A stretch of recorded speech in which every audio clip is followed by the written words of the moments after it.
आज आम समस्त एक गर्वर दिन यही 79तम स्वाधीनता दिवस अवसर रे प्रत्येक भारतीय मानकु मोर शुभेच्छा और शुभकामना।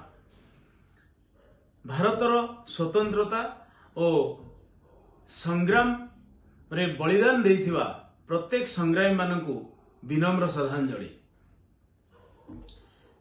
आज आमर प्रथम कर्तव्य होउची सेमानंक स्वप्न को सार्थक करिबा, एक सुशासनी समृद्ध और समाजमुखी भारत गढ़िबा। आसंतु एही पवित्र दिवस रे समस्ते एकत्रित होई प्रतिज्ञा नवा सत्य शांति समानता और देश सेवा पथरे अग्रसर हेबा।